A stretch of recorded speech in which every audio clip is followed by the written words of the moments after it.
Good morning dear students. ഇന്ന് ഈ ഒരു സെക്ഷനിൽ ടീച്ചർ പറയാൻ പോകുന്നത് ടാക്സ, ക്ലാഡ് ആൻഡ് ലീനിയേജ് എന്നുള്ളതാണ്. എൻ്റെ ഒരു സ്റ്റുഡൻറ്റ് വന്നിട്ട് ഈ 3 ടേംസും കൺഫ്യൂസിങ് ആണെന്ന് പറഞ്ഞു. അപ്പോഴേ ഞാൻ തീരുമാനിച്ച ഈ 3 ടേംസും എൻ്റെ കുട്ടികൾക്ക് ഒന്ന് നല്ലതായിട്ട് ക്രിസ്റ്റൽ ക്ലിയർ ആയിട്ട് ഒന്ന് പറഞ്ഞു കൊടുക്കണമെന്ന്. അപ്പോൾ നിങ്ങളത് ശ്രദ്ധിച്ച് നോക്കണേ. ഇത് കേട്ട് കഴിയുമ്പം ആ ഒരു കൺഫ്യൂഷനേ നിങ്ങൾക്ക് മാറും. ഓക്കെ, ആദ്യം നമുക്ക് ടാക്സ് എന്താണെന്ന് നോക്കാം. ടാക്സ എന്താണെന്ന് മനസ്സിലാക്കണമെങ്കിൽ നിങ്ങൾക്ക് ഹൈറാർക്കി ഓഫ് ക്ലാസിഫിക്കേഷൻ ഒക്കെ അറിയാമല്ലോ.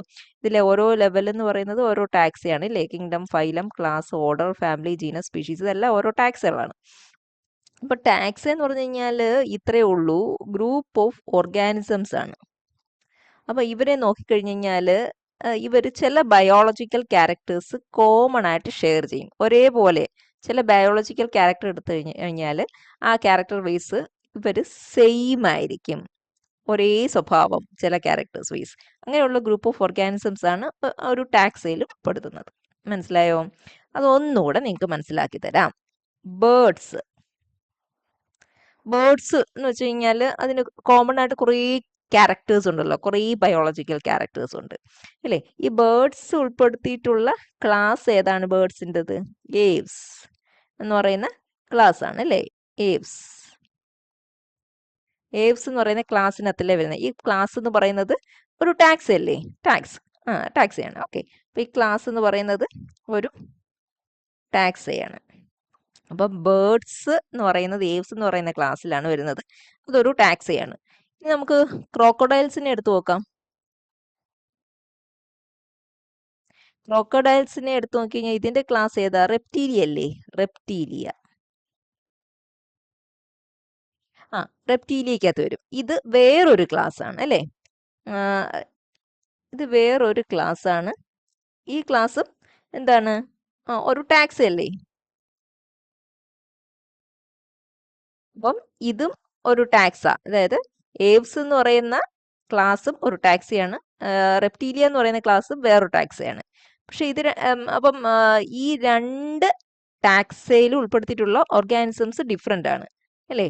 പക്ഷേ ആ ഒരു ഗ്രൂപ്പ് നോക്കിക്കഴിഞ്ഞാൽ അവർ കോമൺ ആയിട്ട് കുറേ ബയോളജിക്കൽ ക്യാരക്ടർ ഷെയർ ചെയ്യുന്നുണ്ട്. അപ്പം ടാക്സി എന്ന് പറഞ്ഞു കഴിഞ്ഞാൽ group of organism that share common biological characters. കുറേ ബയോളജിക്കൽ ക്യാരക്ടർ കൺസിഡർ ചെയ്യുവാണെങ്കിൽ പൊതുവായിട്ട് അത് ഷെയർ ചെയ്യുന്ന ഗ്രൂപ്പ് ഓഫ് ഓർഗാനിസംസിനെയാണ് നമ്മൾ ടാക്സ് എന്ന് പറയുന്നത്. അപ്പോൾ ബേർഡ്സിൻ്റെ പോപ്പുലേഷൻ, ക്രോക്കഡൈൽസ്, മനസ്സിലായ? അതാണ് ടാക്സ. അപ്പോൾ ഇനി ക്ലാഡ് എന്താന്ന് നമുക്ക് നോക്കാം. ഇപ്പൊ ക്ലാഡ് എന്ന് പറയുമ്പോഴത്തേക്ക് അത് ഇത്തിരിയൂടെ ബ്രോഡാണ്. അതിന് മുമ്പ് ഒരു പോയിന്റ് കൂടെ പറഞ്ഞോട്ടെ. ടാക്സ നമ്മൾ മനസ്സിലാക്കി ഗ്രൂപ്പ് ചെയ്യുന്നത് മെയിൻ ആയിട്ട് എന്തിന്റെ ബേസിലാണ്? Similarity in some biological characters.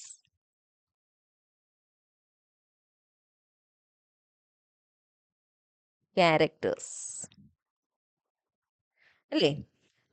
എന്നാൽ ക്ലാഡ് വരുമ്പോഴത്തേക്ക് ഒരു ക്ലാഡിനെ നമ്മൾ കോൺസ്റ്റിറ്റ്യൂട്ട് ചെയ്യുന്നത് എന്തിന്റെ ബേസിലാണെന്ന് അറിയാമോ? Clad evolutionary relationship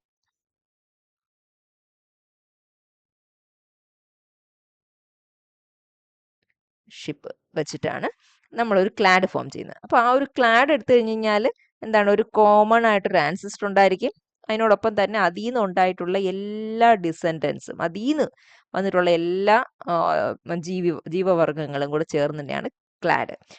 common ancestor with all it's descendants that constitute clad.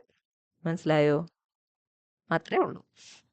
അപ്പൊ ഇനി ലീനിയേജ് എന്ന് പറഞ്ഞാൽ എന്തുവാ? ലീനിയേജ് എന്ന് പറഞ്ഞു കഴിഞ്ഞാൽ ക്ലാഡിനകത്ത് തന്നെ ഉണ്ട്. പക്ഷേ ഇവിടെ നമ്മളിപ്പോൾ ഒരു ആൻസിസ്റ്റർ അതിൽ നിന്നുണ്ടായ എല്ലാവരെയും കൺസിഡർ ചെയ്യുമ്പോഴാണ് ക്ലാഡ് ആവുന്നത്. ലീനിയേജ് എന്ന് പറയുമ്പോൾ ഉദാഹരണത്തിന് ബേർഡ്സിനെ മാത്രം നോക്കുക. ഈ ബേർഡ്സ് ഈ ആൻസിസ്റ്ററിൽ നിന്ന് എങ്ങനെ ഇവോൾവ് ചെയ്തിട്ടാണ് ഫൈനലി മോഡേൺ ബേർഡ്സ് ആയത്. അതായത് ഇതിന്റെ മാത്രം ഫാമിലിയൽ ഹിസ്റ്ററി ഒരു സ്ട്രെയിറ്റ് ലൈൻ അല്ലേ? അപ്പൊ സ്ട്രെയിറ്റ് ലൈൻ ഓഫ് എവല്യൂഷൻ ആണ്. അതുകൊണ്ടാണ് ലീനിയേജ് എന്ന് പറയുന്നത്. അപ്പം ബേർഡ്സിനെ നമ്മൾ ഫോക്കസ് ചെയ്യുമ്പോൾ ഉണ്ടോ, ഇതിൽ നിന്ന് ഉണ്ട് ആദ്യം ഇതുണ്ടായി, flying reptiles, dinosaur like reptiles, dinosaurs, അത് ഇവോൾവ് ചെയ്ത് ഫൈനലി ബേർഡ്സ്. അപ്പം ഇത് ഒരു ലീനിയേജ് ആണ് കേട്ടോ, സ്ട്രെയിറ്റ് ലൈൻ ആണ് ലീനിയേജ്. അതേപോലെ കണ്ട് ഇത് നമുക്കൊരു ലീനിയേജ് ആയിട്ട് പറയാം. ഇതൊരു ലീനിയേജ് ആണ്, ഇതൊരു ലീനിയേജ് ആണ്, ഇതൊരു ലീനിയേജ് ആണ്. എന്നിട്ട് ഈ ആൻസിസ്ട്രൽ ആർക്കോസോർഗ ഇതിൽ നിന്ന് കണ്ട ക്രോക്കോഡൈൽസ് വന്നത് ഇതൊരു ലീനിയേജ് ആണ്. മനസ്സിലായോ? അപ്പം ലീനിയേജ് എപ്പോഴും ക്ലാഡിന്റെ ഒരു ഭാഗമാണ്. ക്ലാഡിനിലെ സ്ട്രെയിറ്റ് ലൈനായിട്ട് വരുന്ന ബ്രാഞ്ചസ് ലീനിയേജസ് ആയിട്ട് വരും. ഓക്കെ, അപ്പം ടാക്സ വന്നപ്പോഴത്തേക്ക് ബേർഡ്സും ക്രോക്കോഡൈൽസും ഡിഫറെന്റ് ടാക്സയിലാവുന്നത് അല്ലേ? അല്ലേ? ആണ്. ബേർഡ്സ് എന്ന് പറയുന്ന ഏവ്സ് എന്ന് പറയുന്ന ക്ലാസ്സിലോട്ട് പോയി, ക്രോക്കോഡൈൽസ് റെപ്റ്റീലിയയിൽ പോയി, ഡിഫറെന്റ് ആയി. ക്ലാഡ് വന്നപ്പോഴത്തേക്ക് നോക്കിയാൽ ഈ ക്രോക്കോഡൈൽസും ബേർഡ്സും എല്ലാം ഒന്നിച്ചൊരെണ്ണത്തിൽ വന്നു. കാരണം ഇത് രണ്ടും കോമൺ ആൻസിസ്റ്റർ, എവല്യൂഷണറി റിലേഷൻഷിപ്പ് ആണ്.